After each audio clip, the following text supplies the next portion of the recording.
Hello and welcome to another Mansion interview. I first met Kieran at the British Council in Valencia a few years ago. He now specialises in teaching business English, and I thought it might be interesting for you to hear him speak about his classes. Don't worry if you're not studying or working in business. We talk about many things, and I think you'll enjoy listening to this interview. Hello and welcome to Mansion Interviews. I'm here with Kieran, who's joining us today here in Valencia. Hello, Kieran. Hi. How are you doing? I'm very well, thanks. How are you? I'm very well, thank you. I've had 2 coffees, so I'm raring to go. Oh, okay. I'd like to ask you first how long you've been in Spain and also what brought you here. So can you give us a bit of background as to how you came to be in Spain and why you came over in the first place? Okay, well, I've actually lived here in Valencia now for about 9 years. Right. Okay. I first came to Valencia about 13 years ago, and I had never been to Valencia before. In fact, if you had said Valencia to me about 15 years ago, I might have thought that it was a city in Italy. Really? Because I was absolutely ignorant of where it was, yeah. Had you never been to Spain before that, even on holiday? Yes, I'd been to Spain, but I'd been only to a place called Estepona in the south. I'd gone down there, and I had never really spent any time on the costas, as it were. So I really had no idea where Valencia was. What were you doing before that? Have you always been a teacher? No. I have basically worked in business before that. I was the manager of a production company where we specialized in equal opportunities training and videos in London for more or less, I suppose, about 6 or 7 years. I was the manager of an arts and graphics store in London for a few years. So your background really is in business and promotion and advertising, is that correct? Yeah, I worked as a production manager on video and film after I left university. I lived in the States for a while as well. Where in the States did you live? I lived in LA, and I used to work in Hollywood. I used to work for a photographer as his assistant in LA. I was a window dresser in New York as well. My God. Yeah. So quite a few things. Quite a few things. Yeah. Is there anything you miss about the UK? No, nothing. Not really. And that's, I'm afraid, as honest as I can be, because I can access most of the things that I would like to have from the UK here in Spain. I have British TV at home, and I'm very interested in current affairs and politics. And I think that, for example, the BBC is the best service for that type of thing. So I'm usually watching the BBC. Mm-hmm. And we have a house on the coast in Moraira. And in Moraira, we have British supermarkets, English shops. So if I want to have a cup of tea or a Marmite sandwich... Or a bacon sandwich. It's not a problem. I know. So best of both worlds, really. I have family there too, so I know exactly I know exactly where you're coming from. Kieran, could you speak a little bit about the business English classes you give here in Valencia? What books and materials do you use, and what are your classes like? Okay. Well, I work for 3 different types of companies. I work in one company which specializes in construction and the hiring out of construction equipment. It's a multinational company. And in that company, basically we use a variety of materials. One book I particularly like using, one course book I use as a base for a lot of my lessons is Market Leader. Mm-hmm. Market Leader goes from elementary all the way up to advanced. And it's a great book to use as the basis for classes. Because, of course, students are individual, their needs are individual. And I tend to supplement course books with materials from the internet in particular. So I also subscribe to different internet sites. For example, I use the British Council, but I also use the BBC. I use different podcast sites for business. I know that you've taught also general English. Are business English classes more serious than general English classes? No. I mean, do you play games? Well, I just it depends. It depends if it's appropriate. I mean, no, they're great fun because I think the creativity or the energy of the class is about I suppose the relationship that you have with the student, because everything that we talk about is authentic. So any situation can stimulate laughter, for example, or ideas which you can talk about in I suppose a so-called normal way.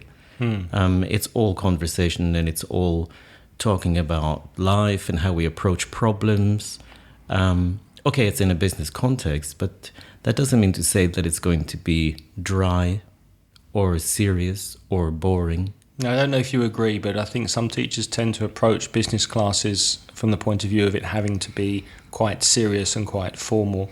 Whereas in my experience years ago of teaching business, it's the last thing that business students want. I mean, they've spent all day in meetings and in quite stuffy situations sometimes, and they like to have fun and play games and relax and just have fun, basically. Well, absolutely. Yes, absolutely. I don't want the class to be another meeting, or another interview or something like that. No, absolutely not. And, we have a very human connection. I have a very human connection with my students, and the majority of my classes are actually one-to-one. I tend not to teach groups more than 3 or 4. And so therefore, I have a very strong connection with most of my students, and they can talk to me about issues that they need to be able to deal with. For example, if they're going to give a presentation, you can have a lot of fun role-playing presentations. It's like that, really. I wouldn't say they were more serious at all. No. So thinking about the students you have at the moment, Kieran, what are the main problems facing your students who are learning business English when you think about vocabulary, expressions, listening, pronunciation? Are there any things that stand out for you as being problem areas for your Spanish students in business? I think perhaps one of the biggest issues they might have is the fact that they are actually, they're living in Spain, so they're surrounded by Spanish. Mm-hmm. They might be working for a multinational company which has different branches in different countries. But 99% of the people who are working beside them are also Spanish. So they don't really have the opportunity to use what they're learning on a daily basis. And, as we all know, if you don't practice something and use it, you lose it. Right. So it tends to be that. It's not particularly anything specific. It's just the fact that they don't have the opportunity to use it on a daily basis. And I think that is also connected to confidence. I think most people, if you use something often enough or you repeat it and you feel comfortable, then you feel confident. Do you have any tricks and tips for anyone listening, studying business English, as a way of keeping in touch with English and not losing what they're learning? Well, I try to encourage them to use the internet at home. And I direct them to websites where, what I really, really find incredible about English is that there are so many resources that are completely free online. It is quite incredible. I've looked at other languages and I've compared what's available. If I was, for example, trying to improve my Spanish, There's actually relatively very little, and if there's anything that's very good, you have to pay for it. Right. Okay, and it's not always very cheap. Mm-hmm. However, when it comes to English, there is so much there for students to be able to listen to. There are videos that they can watch. There's all sorts of clips, for example, that they can download and watch. There are things that they can watch, for 5 minutes or 10 minutes, because I think students who are adults don't have a lot of time in the evening to study. So it's very easy to actually direct them towards something which only takes maybe 10 or 20 minutes of their free time. And it's all online. Right. There's that. You could try to encourage them to go to intercambios, to go to bars and things like that. But actually that, I find, is quite difficult for them, because it also takes up quite a lot of their time. Especially if they have a family and children, it's hard for them to and most of them out do. of the house. Most of them do. Most of them have kids, and most of them work until 7 o'clock or 8 o'clock in the evening. In Spain they have a very, very long working day. So they tend not to have a lot of free time. And I suppose really the free time that they do have, they want to spend with their family. So I try to direct them towards things which are quite short, nothing that's too long, and all of it's basically online and very, very easy to access. And as I said, what I think is very important is that it's completely free for them, Absolutely.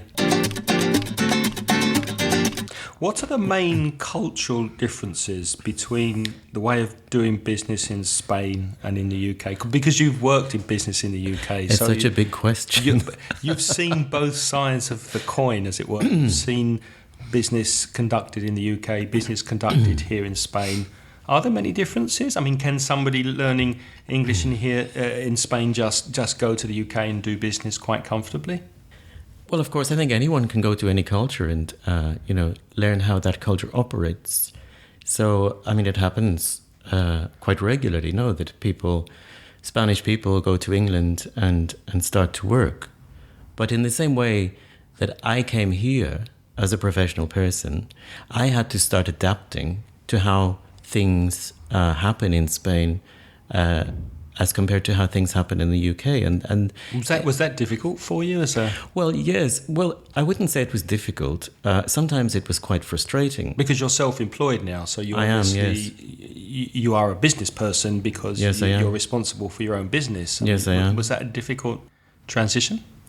Well, yes, it was, because it's not only learning about the culture; it's also learning how things operate and what people expect. What are their expectations in certain situations? And I think for Anglo-Saxons, we do things in a very, very different way.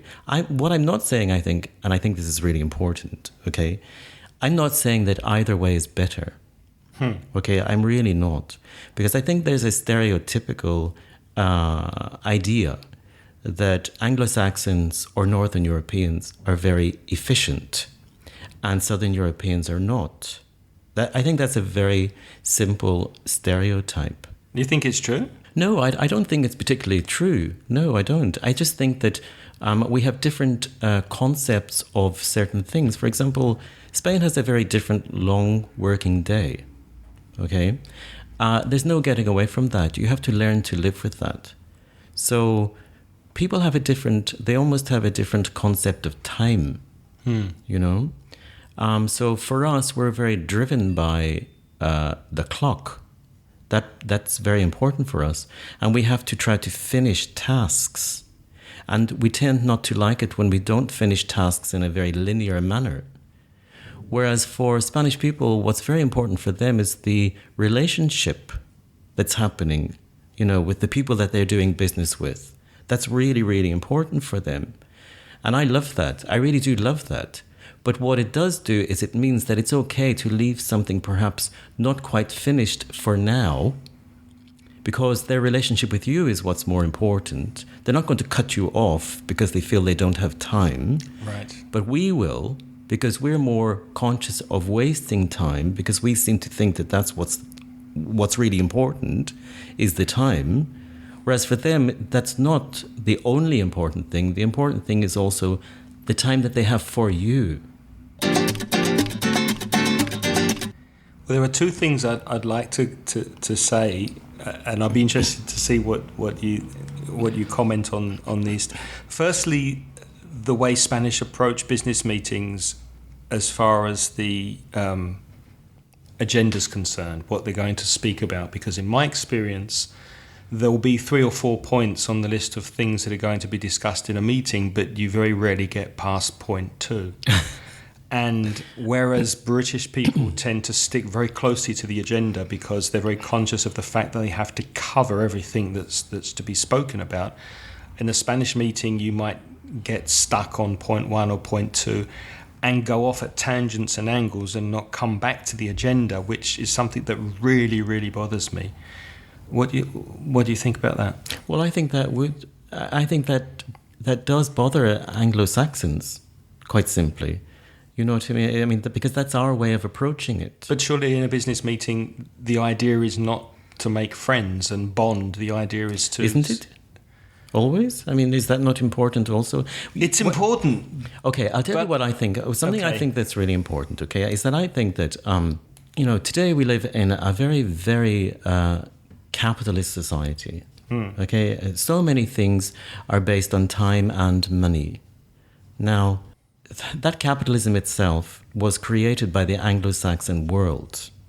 It really was, okay? Starting from way back, Industrial Revolution, exported out to the rest of the world. And then we expect other cultures to follow that way of being. And I think that's unrealistic of us to expect them to be exactly the same as us. I think in a Spanish meeting, okay, if there are 3 or 4 points, and as you said, perhaps they don't get past point 3, I'm sure if that wasn't okay for them, they would do something about that. I don't think Spanish people leave a meeting feeling particularly unsuccessful or unproductive. I think it's just how they approach things, and they approach things in a different way than we do.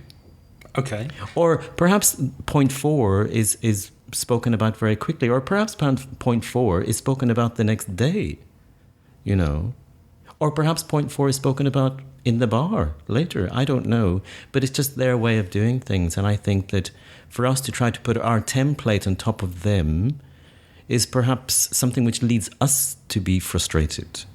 Right. And perhaps we need to let that go. Right. But perhaps it's important for Spanish students to know how the English would approach, or the British would approach business meetings, the fact that there would be some social engagement and some chit-chat and some small talk, but they would be expected to work through the agenda and to speak about the points of the meeting. Absolutely. And they shouldn't be offended by the fact that in a British meeting it would be perhaps a bit colder and a bit more focused than a Spanish meeting. I don't think they would be offended by that. And to be honest with you, I think you can tell them that. Because they think British are generally colder people.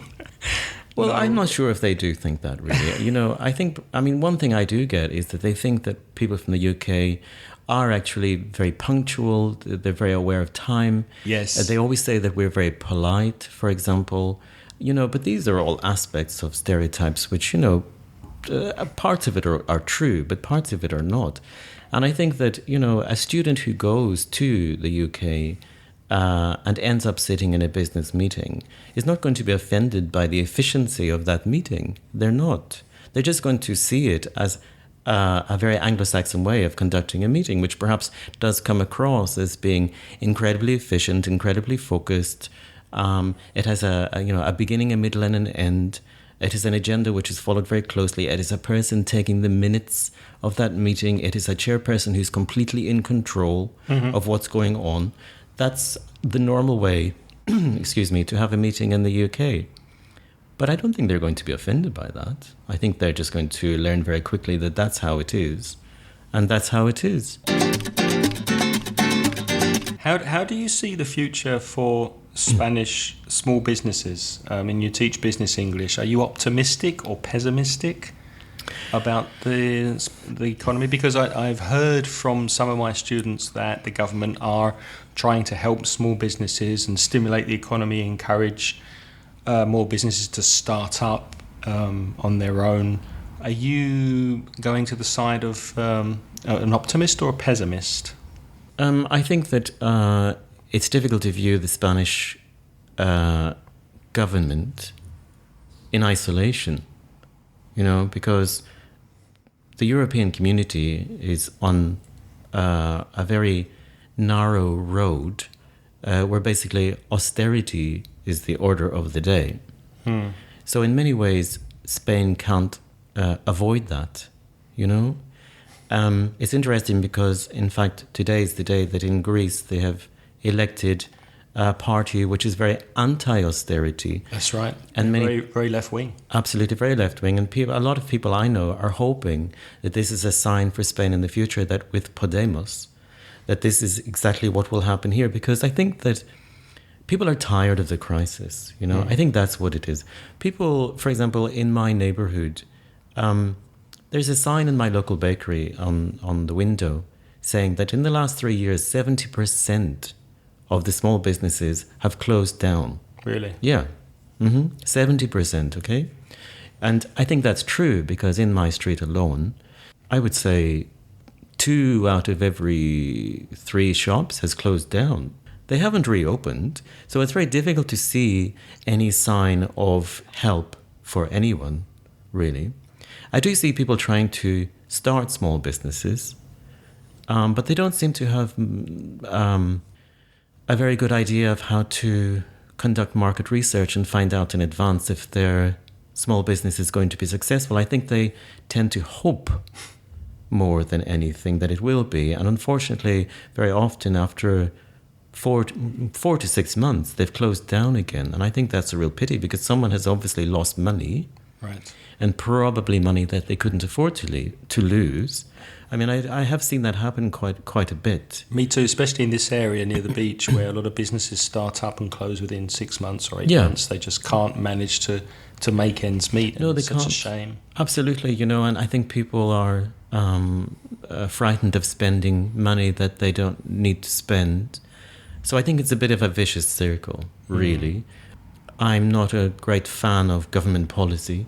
As a self-employed person, they don't help me. They've never helped me. I pay an awful lot as a freelance person every month for my taxes and my social security. And really, I've had no assistance. And I find that quite difficult. I find it quite isolating. So if it's isolating for me, then I can only imagine that it's exactly the same for other people. Yeah, absolutely. So on a more personal level, Kieran, what do you see yourself doing in the future? What are your personal plans or career plans? At the moment, you're teaching business English. Do you see yourself doing that for the foreseeable future? Or do you have plans to expand or change or do something else? Well, I suppose really I'm now 55. So in context, 10 years from now, I'll be almost at what you might call retiring age. Claiming back the social security you've been paying. Yeah, although I doubt that will be very much, really. Me neither.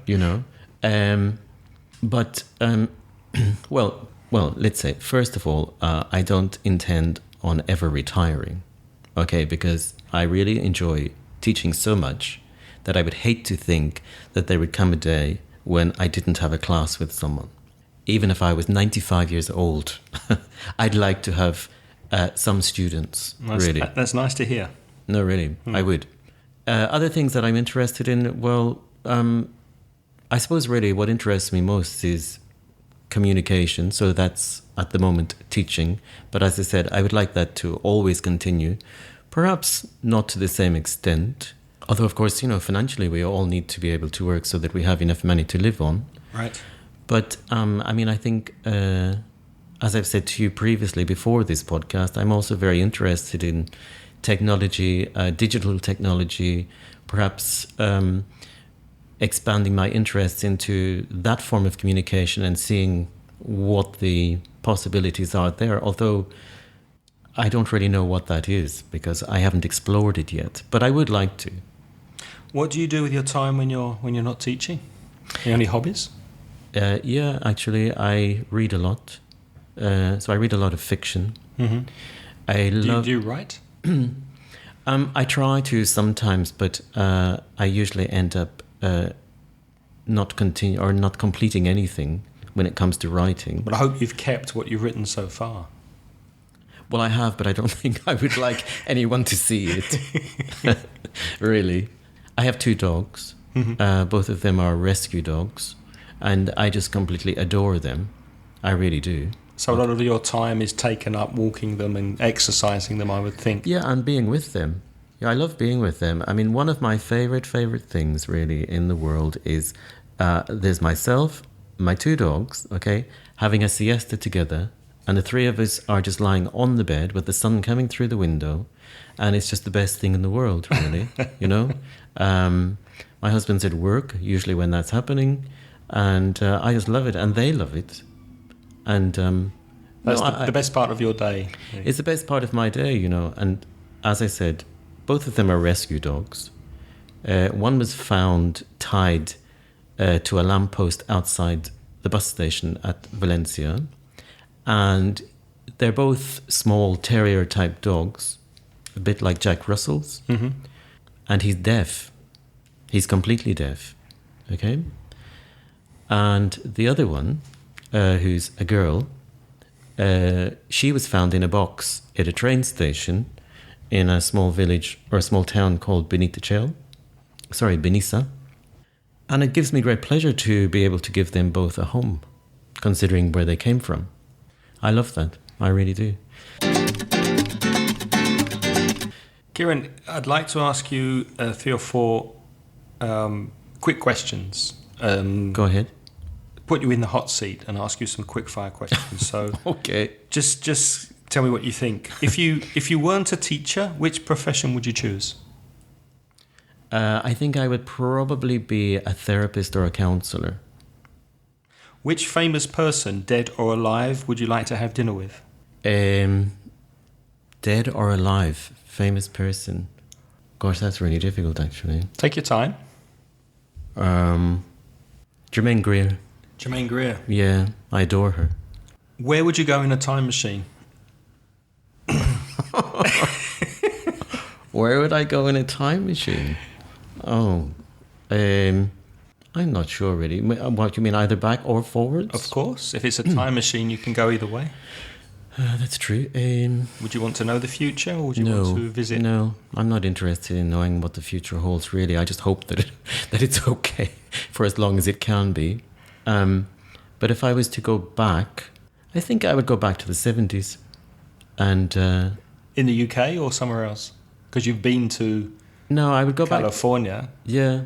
Well, actually, that's an interesting thing now that you've said that. Perhaps, yes, it would. I would. California in the 60s. I would probably like.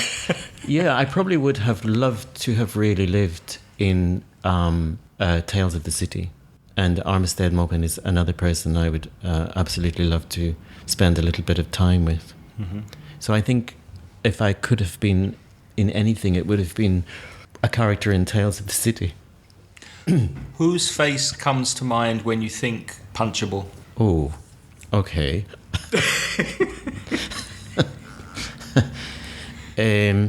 Punchable. Farage. Nigel Farage. Nigel Farage. It's quite a punchable face. Yeah, absolutely. Yeah, I think I'd agree with you there. Although I must say I don't agree with violence. No, me neither. But he has got a very punchable face. Yeah, Nigel absolutely. Farage. I can't bear this anti-European politics. If you had a superpower, what would it be? To be invisible. Why? Well, because I think that if you are invisible, you could do almost anything that you really wanted to do. Okay, I think we'll leave it there. Finally, Kieran, if you could go back to your late teens, early 20s, what advice would you give a younger Kieran? Don't smoke. I'm an ex-smoker. Me too. I have no regrets in my life apart from that. When did you stop? I stopped 2 years ago. Mm-hmm. And quite recently. Yeah, I stopped 2 years ago, and ironically, a year after I stopped, I had 2 heart attacks here in Valencia. I had no idea. Yeah, and but I'm fine. I'm alive. And Do you attribute the heart attacks to the smoking? I do, yeah, absolutely. Although I stopped a year before I had both heart attacks. Were you a heavy smoker? I was when I was a teenager and in my 20s. But in my 30s and my 40s, I was a social smoker, but I was still a smoker, okay? So, yeah, I stopped, and then a year later, I had a heart attack in November of 2013, and then I had another heart attack in December, a month later. I had another heart attack, and I put it down to that. Although the medical staff said that they couldn't tell me for sure why it had happened. But ever since then, if I get the slightest smell of cigarette smoke, if I'm in the street, if I'm at a bus stop, it makes me feel ill. Like, it makes me feel really sick. How did you manage to stop? Did you use any particular method? You know, it was a really strange thing. It was something that happened. It was almost beyond my control. I didn't stop smoking. My body stopped smoking, if that makes sense. I started to feel ill, and I started to feel really strange when I had a cigarette. My body was just, I started to feel sick. So I didn't have to try to stop. Something else stopped, and it was something physical, I suppose, or something about my body. I don't know, but there was a revulsion which grew. And that was it, really, and then I stopped. So, how can people get in touch with you if they're interested in contacting you or having lessons with you? Well, as you know, my name is Kieran, and that's Kieran, and I live in Valencia. And my email address is kieranvalencia@gmail.com. KieranValencia@gmail.com if you'd like to get in touch with Kieran. Well, thank you very much. It's been very interesting speaking to you, and I hope in the future you'll come back on the podcast. Oh, well, I hope so too. That was great. Thank you very much. Okay. Bye-bye. Bye. Bye.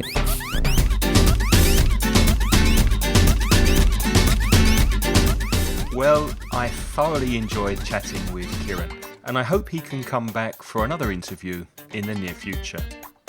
If you're interested in taking lessons with Kieran using Skype, you can contact him by email at kieranvalencia@gmail.com or by using his Skype name, Kieran.McVeigh. That's KIERAN.MCVEIGH. If you'd like to improve your business English, we have a complete business English course at intermediate B1 to B2 level. You can buy our courses on CD and as a direct download at mansioningles.com. Just go to our product page. So, thank you very much for listening, and we'll see you in the next interview.